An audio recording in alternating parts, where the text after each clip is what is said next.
절대 전략 세워보겠습니다. 바로 자산운용의 윤정식 이사입니다. 안녕하세요. 네, 안녕하세요. 네. 오늘 장 상당히 좀 어려웠는데요. 한마디로 어떻게 표현하시겠어요?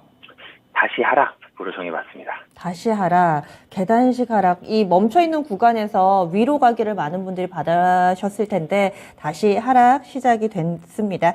이렇게 잡으신 이유, 아무래도 시장의 분위기 좀 명확하게 표현을 하신 것 같은데요. 설명을 좀 더 해주시죠.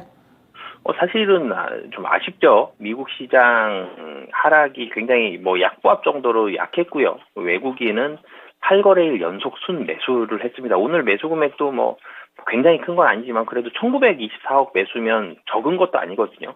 외국인이 1924억 순매수에다가 8거래일 연속 9거래일 연속 매수를 했고, 그리고 이 미국 시장 분위기도 그렇게 나쁘지 않았고, 그러면 장 초반에 하락으로 출발을 하긴 했습니다만 하락이 깊어지는 게 아니라 사실 하락이 좀 줄어들 가능성이 높아 보였었는데 후반으로 갈수록 조금씩 밀리다가 낙폭이 계속 커졌죠. 좀 숨이 막혀지는 그런 시장의 모습을 오늘 보여줬는데, 이 외국인 매수에도 불구하고 2200에서 횡보하거나 위로 가길 좀 바랬었는데 이 시장의 하락은 좀 커지는 그런 모습들. 종목별로도 사실 하락폭 좀 깊어졌고, 특히 코스닥 시장 같은 경우는 거의 3% 가까운 하락을 보여줬습니다. 그러면서 다시 이 하락을 하는 모습, 좀 실망스럽기도 하고 굉장히 좀 속상한 일이기도 한 그런 하락의 모습이 오늘 시장에서 좀 나타났다라고 말씀드리겠습니다. 네, 말씀해 주신 것처럼 외국인이 이런 거래소에서 매수했음에도 불구하고 시장이 큰 폭으로 하락하는 이유, 이런 것들도 좀 궁금하고요. 거래소에서는 샀지만 선물 시장에서 대규모의 매도를 펼쳐서 이런 부분에 대한 해석도 좀 궁금합니다. 전체적인 체크 포인트 짚어주실까요?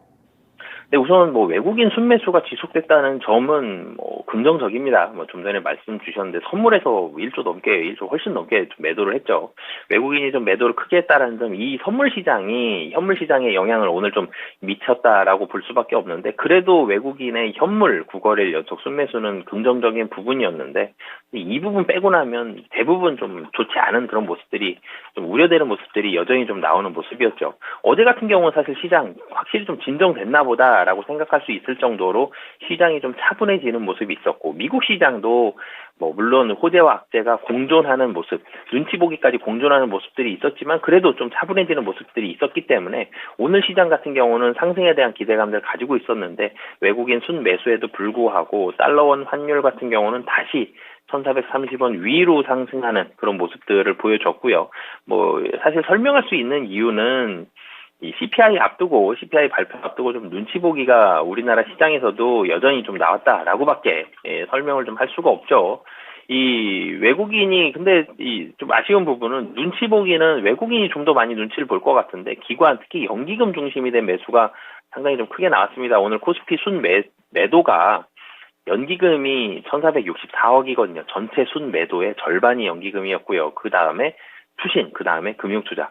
그동안 시장의 매수와 매도를 주도했던 건 금융투자였는데, 오늘 같은 경우는 금융투자보다는 연기금이 시장을 주도하는, 근데 그 주도를 좀 상승으로 해줬으면 좋은데 좀 하락으로 주도하는 그런 모습들이 나왔었고, 불확실성이 아직까지 좀 남아있다라는 판단, 그리고 사실 수익난 부분이 크진 않았을 것 같은데 이런 매도가 좀 크게 나오는 좀 아쉬운 부분들이 있었고요.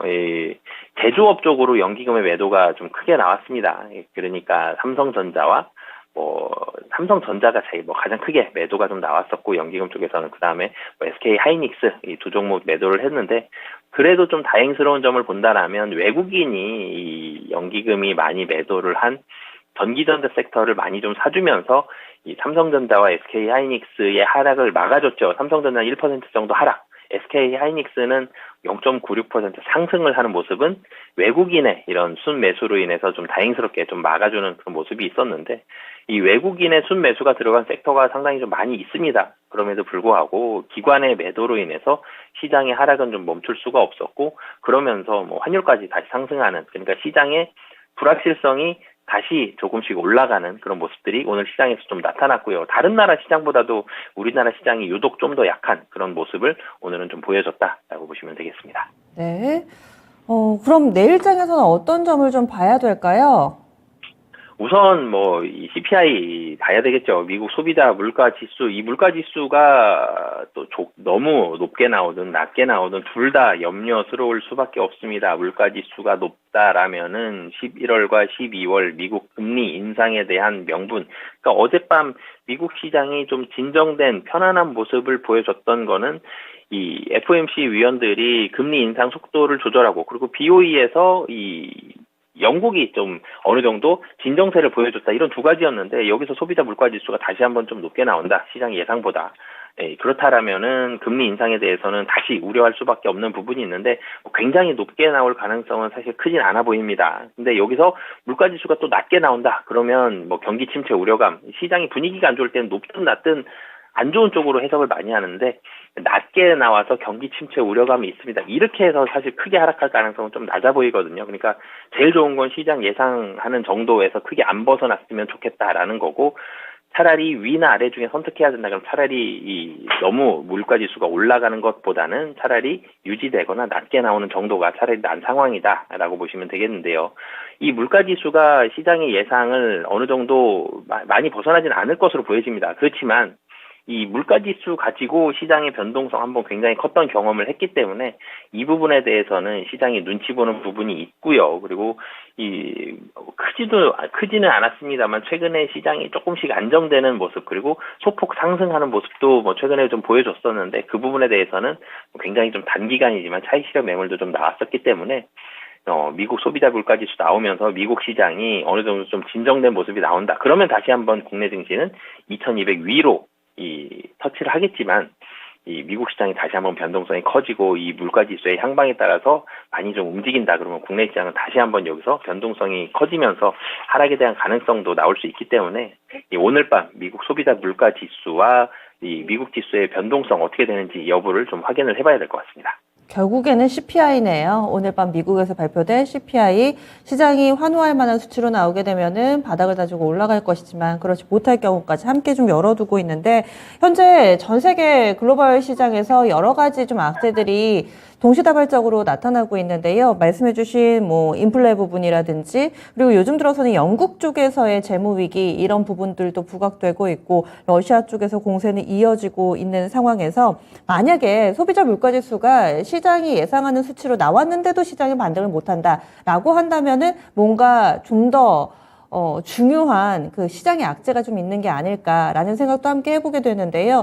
이런 가능성은 좀 열어두지 않고 계신가요?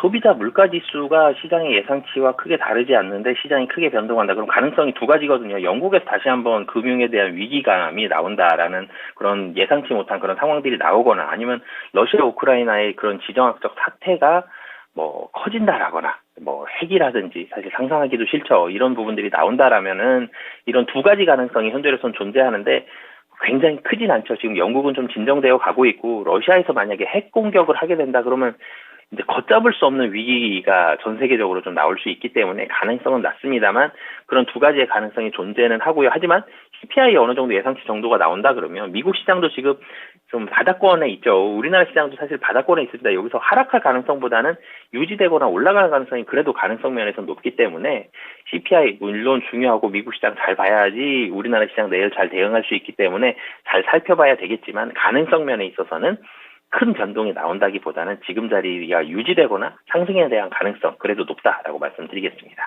하락하면 힘들기는 하지만 딱 이것 때문이야 라고 이야기를 하면 그 다음이 보이는데, 뭐 때문에 하락하는지 모를 때가 더 마음이 복잡하더라고요. 그래서 일단은 소비자 물가지수가 제일 중요하다, 이렇게 가이드라인을 세워주셨네요. 전략 세우겠습니다. 어떻게 해야 되나요? 뭐 사실 거시적으로 이 CPI가 너무너무 중요합니다. 이거 잘 챙기셔야 되고요. 근데 이 이후를 생각을 해보면 실적에 대한 중요도가 계속적으로 올라가고 있습니다. 미국 시장에서도 뭐 음료 업종이 전일 밤에도 굉장히 실적이 좋았기 때문에 주가가 상승하는 모습을 보여줬고, 반도체가 주가가 많이 하락을 했었지만 내년 1분기부터 좋아진다, 반등하겠다라는 분석이 있기 때문에 주가가 다시 상승하는 이런 모습들이 있거든요. 실적에 대한 중요도, 항상 주식은 실적이 중요하지만 이 중요도는 계속적으로 상승하는 상황이고, CPI 이후에 가장 중요한 건 어닝 시즌이기도 하죠. 그렇기 때문에 실적 전망치가 좋은 기업들 위주로만 좀 주식 투자하시면서 종목 선별하시면 좋을 것 같습니다. 네, 역시 실적 강조해 주시네요. 오늘 자세한 말씀 고맙습니다. 네, 감사합니다. 네. 이렇게 해서 절대전략 바로자산운용의 윤정식 이사 의견 들어봤습니다. 뭐니 해도 지금 가장 중요한 것은 인플레, 이 물가를 좀 잡을 수 있느냐. 만약에 현재 수치가 좀 양호하게 나온다면은 시장이 그래도 하락에 브레이크를 잡아주지 않을까. 결국 오늘 밤 9시 30분이 그 기로가 될 예정입니다. 내일 금요일입니다. 좀 미리미리 채비해 보셔서요. 내일 아침 이 열린시장 상한가를 잡아라 오프닝 벨부터 함께 해 주시기 바랍니다. 그리고 종목 고민 있으신 분들은 이어지는 진짜 쉬운 진단 시간 함께 해 주시고요. 다양한 투자 판단에 대한 도움 말씀드렸습니다. 종목의 상승 하락을 보장하지는 않습니다. 오늘 장 보니까 50주 신저가가 거의 1000개 정도 나오더라고요. 정말 힘듭니다. 하지만 또 시간이 지나면서 해결될 만한 부분이 있으니까 너무 실망 마시고 내일도 또 여러 가지 대안들 마련해서 다시 찾아오도록 하겠습니다. 함께해 주신 여러분 고맙습니다.